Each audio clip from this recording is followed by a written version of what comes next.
السلام علیکم friends, welcome to کتاب نگری یوٹیوب چینل کتابوں کی نگری میں خوش آمدید۔ میں ہوں آپ کی ہوسٹ اقرا یاسین اور آج میں آپ کے لیے ایک نیو ناول کو لے کر حاضر ہوئی ہوں۔ ناول کا نام ہے لبوں پہ ٹھہری دعا ہو تم۔ رائٹر ہیں عیشا گل۔ ایپیسوڈ نمبر ہے 1۔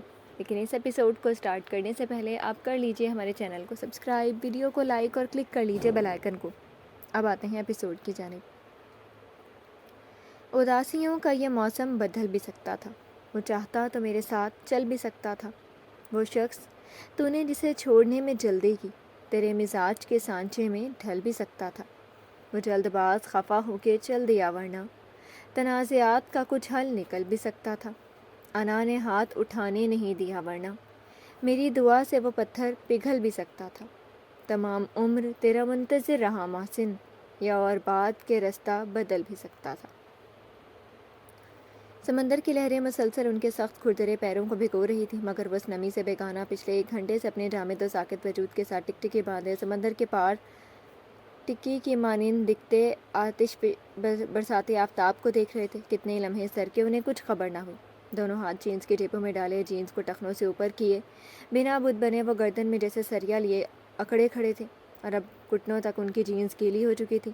سفید بٹنوں والی شرٹ، ریشمی براؤن بال جو کہ ماتھے پر بے ربطی سے بکھرے تھے، ملگجا حلیہ، گندمی رنگت، کثرتی بدن، چوڑا سینہ، پرکشش ساگر آنکھیں، مغروری ناک، تراشے ہونٹ اور ان پر ابھرا شرمندہ سا تاثر۔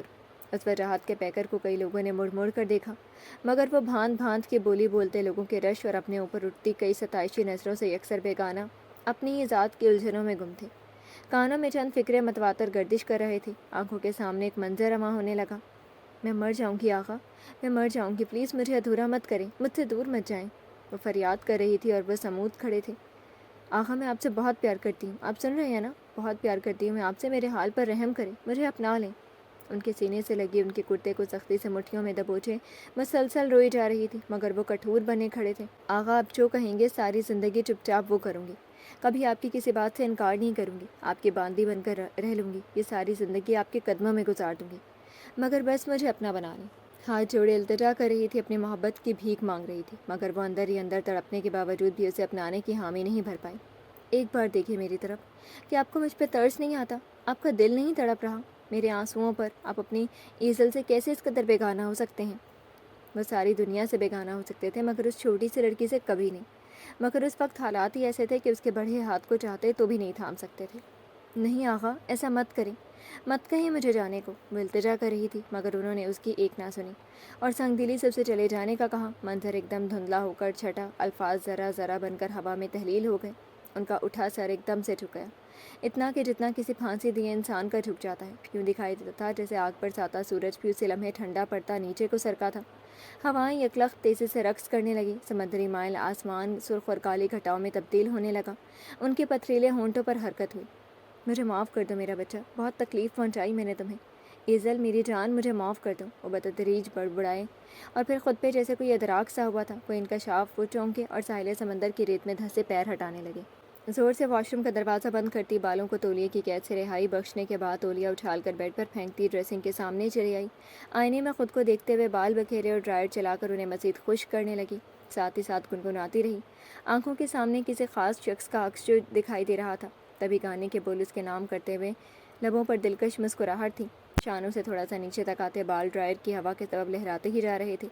بال خشک ہوئے تو اس نے انہیں سنوارا، گھنی مسکان تلے سجی موٹی موٹی گرے بلیوں سی آنکھیں یہاں وہاں مٹکا کر اپنی من پسند پرفیوم تلاشی اور اسے خود پر اسپرے کرنے لگی۔ اس کے ارد گرد مدہوش کر دینے والی خوشبو پھیل گئی۔ یہ پرفیوم اس کے لیے اس لیے خاص تھی کیونکہ یہ اس شخص کی پسند تھی جو اس کے دل میں خاص اور الگ ہی مقام رکھتا تھا۔ جس طرح آپ کی ہر چیز کو اپنا بنا لیتی ہوں، اسی طرح ایک دن آپ کو بھی اپنا بنا لوں گی۔ پرفیومز کی شیشی کو لبوں سے لگاتے اسے واپس اس کی جگہ پر رکھ گئی تھی۔ وہ اکثر ان کی چیزیں یوں ہی اٹھا لاتی تھی، وہ پسند آتی اسے حاصل کرنا اپنا حق سمجھتی تھی، اور وہ بھی تو ہر چیز اس پر قربان کر دیا کرتے تھے۔ چھوٹے بھرے بھرے تراشے ہوئے خوبصورت گلابی لبوں پر بام لگایا گیا۔ اسے میک اپ سے کوئی دلچسپی نہ تھی، اور اس کے حسن کو میک اپ کی ضرورت بھی نہ تھی۔ سفید رنگت کو کسی کریم یا پاؤڈر کی ضرورت نہ تھی، گلابی گالوں کو کسی بلش کی ضرورت نہ تھی، گرے آنکھوں میں لینسز کی، گلابی لبوں کو لپسٹک کی، اور گھنی لمبی مسکانوں کو مسکارے کی ضرورت بھی نہ تھی۔ ہاں کبھی کبھی لپ بام ضرور لگا لیا کرتی تھی۔ اس کے چہرے پر یوں تو سبھی کچھ خوبصورت تھا، بڑی بڑی آنکھیں سب کو اپنی طرف متوجہ کر لیتی تھی، ستوان آنکھ بہت پیاری تھی، مگر جو سب سے الگ اور اٹریکٹیو تھا وہ تھا اس کی گال کا ڈمپل اور ہونٹ تلے کالا تیل جو کئیوں کو گھائل کر دیتا تھا۔ اف ایزل، تم تو سجنے سنورنے میں ہی نخرے کرنے لگی۔ بس کرو، اب آقا کے پاس بھی تو جانے۔ کلائی پر گھڑی پہنے وہ رائٹنگ ٹیبل سے کتابیں اٹھائے جانے کو تیار تھی جب کچھ یاد آنے پر رکی۔ اف، چشمہ تو بھول ہی گئی۔ سر پر ہاتھ مارتی وہ متلاشی نگاہیں پورے کمرے میں دوڑانے لگی تو سائڈ ٹیبل پر پڑا پرپل فریم والا چشمہ دکھائی دیا۔ ہر رنگ کا چشمہ تھا اس کے پاس، ہر سوٹ کے ساتھ میچ کرتی تھی۔ ایک یہی چیز تو تھی جو ہر وقت اس کے ساتھ رہتی تھی۔ وہ شروع سے اتنی پڑھاکو تھی کہ 7ویں جماعت سے اسے چشمہ لگ گیا تھا۔ اس نے چشمہ آنکھوں پہ سٹایا اور کمرے سے نکل گئی۔ 101 ٹائم تمہیں سمجھا چکا ہوں، آخر تم کب سمجھو گی؟ رائٹنگ ٹیبل پر بکس پھیلائے کرسی پر سر خمدار کیے بیٹھی وہ آقا فارس سے ڈانٹ کھا رہی تھی۔ دیکھ رہا ہوں کہ محترمہ کچھ زیادہ ہی نالائق ہوتی جا رہی ہیں۔ عمانی جان سے بول کر تمہارا ٹی وی اور موبائل بند کروانا پڑے گا مجھے۔ اس کے سر پر ہاتھ میں پکڑی پینسل مارتے سرزنش کرتے بولے تو ٹی وی اور موبائل کی دھمکی پر اس نے ترنت سر اٹھا کر دیکھا اور اپنی صفائی میں بولی، قسم لے لیں آقا، میں نہ ہی ٹی وی دیکھتی ہوں نہ ہی موبائل، چاہے تو محمد سے پوچھ لیں۔ قسم اٹھاتے ہوئے اس نے غیر ارادی طور پر شہادت کی انگلی اور انگوٹھے میں اپنی گردن کے ماس کو مقید کیا۔ آقا فارس نے کھوجتی نگاہوں سے اسے دیکھا اور پھر جیسے تشفیع ہوتے ہی کرسی سے ٹیک چھوڑے سیدھے ہوئے۔ اگر ایسا ہے تو ایزل، پھر تمہارا دھیان کہاں ہوتا ہے؟ تم جیسے ٹاپر بچی دن بدن اتنی ڈل کیوں ہوتی جا رہی ہے؟ کوئی تو ریزن ہوگی نا اس کی۔ وہ یقیناً اس بات پر بہت متفکر تھے، مگر ان کی بات سے ایزل کا دل غمگین ہو گیا۔ میں بچی نہیں ہوں آقا، بڑی ہو گئی ہوں، پورے 18 سال کی، بلکہ 2 مہینوں میں پورے 19 سال کی ہو جاؤں گی، سو مجھے بچی مت کہا کریں۔ وہ برا منا گئی۔ اچھا بابا، سوری، نہیں کہتا بچی، انفیکٹ تم واقعی بڑی ہو گئی ہو، سیانی بیوی بن گئی ہو، مجھ سے بھی بڑی۔ آقا فارس اسے شرارتی سے گویا ہوئے تھے تو وہ اور بھی روحان سی ہو گئی اور بے بسی پن سے چلائی، آقا اوکے سوری یار، مگر میرے سوال کا جواب نہیں دیا تم نے کہ آخر پڑھائی پر دھیان کیوں نہیں رہتا تمہارا؟ کوئی مسئلہ ہے تو مجھ سے شیئر کرو۔ وہ اپنائیت بھرے لہجے میں اس کا ہاتھ تھامتے بولے تو ان کا لمس پانے سے ایزل کو اپنی سانسیں تھمتی محسوس ہوئیں۔ مسئلہ؟ وہ زیر لب بڑبڑائی۔ وہ 18 سالہ لڑکی کیا بتاتی کہ اس کا مسئلہ سامنے بیٹھا 38 سالہ مرد ہے، جس کی محبت اس کے دل میں شدت سے یوں پروان چڑھنے لگی کہ اب تو اس کی رگوں میں خون کی مانند گردش کرتی تھی۔ وہ کیسے بتاتی انہیں کہ جنہیں وہ بچی کہہ کر پکارتے ہیں، وہ بچی انہیں کی محبت میں نہ جانے کب سے گرفتار ہو گئی ہے۔ اسے خود بھی معلوم نہ ہوا، بلکہ اس محبت میں اب تو پور ڈوب چکی ہے۔ آقا فارس اس کے پھپھوزاد تھے، دونوں فیملیز کے گھر کی دیوار ایک ہی تھی۔ وہ اکلوتے تھے، نہ کوئی بہن نہ بھائی۔ والد صاحب تو کئی برسوں قبل ہی وفات پا گئے تھے کیونکہ ہارٹ پیشنٹ تھے۔ ان کے بعد سے آقا فارس کے بزنس کو لے کر مصروفیت مزید بڑھ گئی، دن رات بس کام ہی کام۔ وہ تو اکلوتے تھے، مگر ایزل سے بڑی ایک بہن تھی انم، جو کہ 30 سال کی تھی۔ اس کی ایک بار منگنی ٹوٹ چکی تھی جو کہ چند برس چلی اور شادی کے قریب وہ رشتہ ختم ہو گیا اور پچھلے 1 سال سے اس کے رشتے تلاشے جا رہے تھے۔ آقا فارس شادی شدہ تھے، بلکہ یہ کہنا زیادہ بہتر تھا کہ طلاق شدہ تھے۔ 29 سال کی عمر میں ان کی شادی ان کی چچا زاد رابعہ سے ہوئی، مگر یہ شادی زیادہ عرصہ نہ چل سکی کیونکہ رابعہ کو برین ٹیومر تھا، اور یہ بات سب پر شادی کے بعد واضح ہوئی، حتیٰ کہ خود رابعہ اور اس کے گھر والوں پر بھی۔ بہت کوشش کی گئی، بہت سے ڈاکٹرز کے پیچھے بھاگنا پڑا، مگر رابعہ جتنی زندگی لے کر آئی تھی اس سے ایک سانس بھی اوپر نہ جی سکی، اور شادی کے 2.5 سال بعد خالق حقیقی سے جا ملی۔ آقا فارس کو رابعہ سے محبت تو نہ تھی، مگر وہ ان کے لیے ایک بہترین شریک حیات تھی، اور یہ بات اس کے ساتھ گزرے 2.5 سال انہیں سمجھا گئے تھے۔ اولاد کوئی نہ تھی۔ اس کے بعد 33 سال کی عمر میں ان کی شادی عروسہ سے ہوئی، جو کسی اور میں انوالوڈ تھی، مگر کے بعد جان کر بھی آقا فارس خاموشی رہے۔ عروسہ ان کے ساتھ رہنے کی روادار نہیں تھی، گھر والوں کی زبردستی کے آگے بیاہ کر تو آ گئی، مگر نباہ نہیں کر پا رہی تھی، اور زبردستی کے رشتے کے تو وہ بھی قائل نہیں تھے، سو 1 سال بعد ہی اس کے طلاق مانگنے پر اسے بغیر کوئی تانا دیے کاغذات ہاتھ تھما کر واپس بھیج دیے۔ جہاں وہ جانا چاہتی تھی چلی گئی، مگر اس کے بعد آقا فارس نے شادی کا خیال بھی اپنے دل و دماغ سے نکال دیا۔ ایزل سے ان کی اچھی دوستی تھی، بلکہ اچھی تو کیا، ایک چھوٹا سا لفظ تھا۔ ایزل میں تو ان کی جان بستی تھی، وہ تو ان کا سب کچھ تھی۔ وہ ان سے 19 سال چھوٹی تھی، سو اسے بالکل کسی بچے کی طرح ٹریٹ کرتے، اس کی ہر چھوٹی سے بڑی ضد پوری کرتے۔ ایزل نے بچپن سے ہی انہیں آغا کہنا شروع کر دیا تھا۔ بھائی لفظ لگانے کی وہ زحمت نہیں کرتی تھی، اور نہ ہی کبھی کسی نے ٹوکا کہ سب کو یہ سننے کی عادت ہو گئی تھی۔ آقا فارس آج کل اس کی ایگزامس کے دنوں میں اسے پراپر ٹیوشن دے رہے تھے، جو کہ ایزل کی ہی ضد تھی کہ مجھے کچھ نہیں آتا اور آقا سے بہتر مجھے کوئی نہیں پڑھا سکتا، لیکن کوئی یہ نہیں جانتا تھا کہ اتنی لائق فائق لڑکی صرف آقا فارس کے قریب رہنے کے بہانے ڈھونڈتی ہے۔ آقا فارس بھی یہ نہیں جان پائے، مگر وہ یہ چیز واضح محسوس کر رہے تھے کہ ایزل کچھ بدلی سی ہے۔ وہ پہلے کی طرح پڑھائی پر دھیان نہیں دیتی، اکثر خلا میں تکتی، نہ جانے کی نہ عمیق سوچوں میں غرق مسکراتی رہتی ہے، نہ ان سے بے جا ضد کرتی ہے، بلکہ ہر بات پر اب مسکرا کر مان لیتی ہے۔ کیوں تو انہیں خوش ہونا چاہیے تھا، مگر وہ نہیں ہو پا رہے تھے، کیونکہ کچھ تو تھا جو انہیں کھٹک سا گیا تھا، مگر کیا، یہ وہ ابھی جان نہیں پائے تھے۔ ایزل، انہوں نے اپنے ہاتھ میں مقید اس کا گداز ہاتھ ذرا دبا کر اسے متوجہ کرنا چاہا جو انہیں ہنوز تکے جا رہی تھی۔ جی، وہ ہڑبڑائی، میں کچھ پوچھ رہا ہوں تم سے، جواب دو کہ ہو کیا گیا تمہیں آج کل؟ وہ جواب مانگ رہے تھے اور اس کے پاس جواب ہوتے ہوئے بھی الفاظ نہیں تھے، یا شاید وہ اپنے جواب سے ڈرتی تھی کہ کہیں آغا اس سے دور نہ چلے جائیں، اور وہ انہیں کھونا نہیں چاہتی تھی۔ کیا ہے آغا؟ کچھ بھی تو نہیں ہوا مجھے؟ اور ہاں، مجھے سب سمجھ آ گیا، سب میں مزید نہیں پڑھ رہی، جا رہی ہوں میں۔ اپنے جذبوں کے جھلک جانے سے ڈرتی تھی، اور اگر مزید یہاں ٹھہرتی تو اس کا جواب منہ زور ہو کر سارے رازوں کے بند توڑ دیتا۔ جلدی جلدی ہاتھ چلاتی اپنی بک سمیٹے وہ جا چکی تھی، جبکہ آغا فارس کو ان کے خالی کمرے میں عجیب کشمکش میں جکڑ گئی۔ کچھ تو ہوگا اسے، اور یہ میں جان کر رہوں گا، وہ پرسوچ لہجے میں بڑبڑائے تھے۔ ارے بھائی آرام سے ناشتہ کرو، کس بات کی جلدی ہے؟ اعجاز نے اپنی کرسی سنبھالتے ہوئے ایزل سے کہا، جو پھرتی سے ہاتھ اور منہ دونوں چلا رہی تھی۔ آج تمہارا ایگزام ہے نا؟ ایزل کی طرف سے ابھی پہلی بات کا جواب بھی نہ آیا تھا کہ انہوں نے دوسرا سوال بھی کر ڈالا۔ وہ چونکہ منہ بھر چکی تھی تبھی کھانا حلق سے اتار کر فرصت سے بولی، جی بابا جان، اور گھٹا گھٹ پانی پینے لگی۔ ارے آرام سے، کس بات کی جلدی ہے؟ اور یہ بتاؤ کہ تیاری کیسی ہے؟ انہوں نے پراٹھا اپنی پلیٹ میں سجایا اور ساتھ اسے ٹوکا بھی کہ آرام سے کھائے پیے۔ اچھی ہے، مختصر جواب ملا، اور وہ پھرتی سے کھاتی دو حرفی جوابات اس لیے دے رہی تھی کیونکہ اسے شائستہ پھپھو کی طرف جو جانا تھا۔ صرف اچھی؟ توقع کے برعکس انہیں آج ایزل کی طرف سے کوئی بھڑکیلا سا جواب نہیں ملا تھا کہ زبردست تیاری ہے یا کوئی ایسی ویسی تیاری دیکھیے گا۔ آپ کی بیٹی دھوم مچا کر آئے گی۔ بہت اچھی بابا، اچھا چلیں اب میں جا رہی ہوں۔ انہیں تو بہت اچھی کہہ کر وہ پلیٹ پر ایک ہسکائے میز پر دھرا اپنا چشمہ اٹھائے آنکھوں پر سجاتی اٹھ کھڑی ہوئی، جبکہ اپنی تیاری سے وہ بالکل مطمئن نہ تھی۔ کہاں جا رہی ہو ایزل؟ جوس کا جگ میز پر رکھتے ہوئے اب کے نادیہ نے اس سے پوچھا۔ انم بھی تبھی ناشتے کے لیے آئی۔ آج میرا پہلا پیپر ہے ماما، تو آقا سے ملنے جا رہی ہوں۔ انہیں تو شکوہ کریں گے کہ ملے بغیر چلی گئی۔ وہ ذرا بھر کو رک کر جواب کو ہوئی، وہ تو ٹھیک ہے، پر ناشتہ تو پورا کرتی جاؤ۔ اب کے نادیہ کے بولنے سے قبل ہی انم اس کا ادھورا ناشتہ دیکھ کر بول اٹھی، بس آپ ہی میں نے کر لیا ناشتہ، مزید کرنے بیٹھی تو دیر ہو جائے گی۔ آپ کو تو پتہ ہے 8 بجے آقا آفس کے لیے نکل جاتے ہیں۔ عجلت بھرے انداز میں جواب دیتی وہ یہ جا وہ جا، جبکہ سب اس کی اس پھرتی پر مسکرا کر رہ گئے۔ توبہ ہے بھائی، اس کا دن آغا سے شروع ہونا تو کیا رات بھی اس کے نام پہ ختم ہوتی ہے۔ ہر وقت بیچارے بچے کے ناک میں دم کیے رکھتی ہے، سکون نہیں لینے دیتی اسے۔ نادیہ بڑبڑاتی ہوئی اپنی نشست سنبھال کر بیٹھ گئی۔ ایسا بالکل نہیں ہے نادیہ بیگم، بچپن سے لے کر اب تک وہ اسی کے تو قریب رہی ہے۔ ہم سے زیادہ فارس نے اسے محبت دی ہے، اس کی تربیت میں بھی زیادہ ہاتھ اسی کا ہے۔ نہ صرف ایزل بلکہ فارس بھی سب سے زیادہ اسی کے قریب ہے، سو تم اسے بیچارہ مت کہو۔ وہ سب سے اکتا سکتا ہے مگر اپنی انوش سے نہیں۔ اعجاز نے انہیں وہ بات سمجھائی جس کی سمجھ انہیں پہلے سے ہی تھی۔ بابا بالکل ٹھیک کہہ رہے ماما، فارس سے ہمدردی نہ کرے کیونکہ یہ ہمدردی کسی صورت بنتی ہی نہیں۔ انم بھی آقا فارس کو بھائی نہیں کہتی تھی، شروع سے ہی فارس کہا تو اب عجیب نہیں لگتا تھا، ہاں بھائی کہتی تو سب کو عجیب ضرور لگنا تھا۔ انم کی اس بات پر اعجاز اور یہ خود ہنس پڑی، جبکہ نادیہ صرف مسکرا کر رہ گئی۔ پھپھو، میری پیاری پھپھو، جلدی سے بتائیں آقا کہاں ہیں؟ لاؤنج میں آتے ایزل نے شائستہ کو دیکھ کر آواز لگائی اور پھر ان کے پاس آتی فارس کے متعلق استفسار کر گئی۔ بس آتے ہی ہمیشہ آقا نامہ شروع، کبھی اپنی پھپھو کے لیے بھی چلی آیا کرو۔ شائستہ دانستہ ناراضگی ظاہر کرنے لگی۔ ارے میری پیاری پھپھو، ناراض تو مت ہو، آغا سے زیادہ میں اپنی پھپھو سے پیار کرتی ہوں، اور یہاں ہمیشہ آپ ہی کے لیے تو آتی ہوں۔ وہ دھڑلے سے جھوٹ کھڑ گئی۔ چل جھوٹی کہیں گی، وہ بات کہو جو میں مان بھی لوں۔ شائستہ نے ہنستے ہوئے نرمی سے اس کے سر پر ایک چپت لگائی۔ بالکل سچ کہہ رہی ہوں، اس دنیا میں میری پھپھو جیسا کوئی ہو سکتا ہے بھلا؟ آپ تو ون اینڈ اونلی پیس ہیں، آئی ریئلی لو یو۔ کہہ تو وہ سچ ہی رہی تھی، اپنی پھپھو سے اسے بے حد محبت تھی۔ میری ایزل جیسا بھی اس دنیا میں دوسرا کوئی نہیں ہے، وہ پیار سے اس کی گال مروڑتی بولی۔ سارا مکھن اپنی پھپھو کو ہی لگا دو گی یا پھپھو کے بیٹے کے لیے بھی کچھ بچا کر رکھو گی؟ تبھی آقا فارس زینے اترتے ان کے قریب چلے آئے۔ مکھن؟ کیسا مکھن؟ میں تو سچ ہی کہہ رہی ہوں، اور رہی بات آپ کی، تو جو شخص چلتا پھرتا ماسٹر پیس ہو، جسے دیکھ کر ہی ہر آنکھ ستائش سے بھر جائے، اسے تعریفی کلمات کی بھلا کیا ضرورت؟ کیوں پھپھو؟ آقا فارس کو دیکھتے اس لڑکی کا چہرہ کھل اٹھا تھا۔ اس ماسٹر پیس کے پیچھے ہی تو وہ شب و روز دیوانی بنی پھر رہی تھی۔ شب و روز سوتی جاگتی آنکھوں سے بس خود کو اسی کے ساتھ دیکھنے کے ہی تو سپنے سجا رکھے تھے۔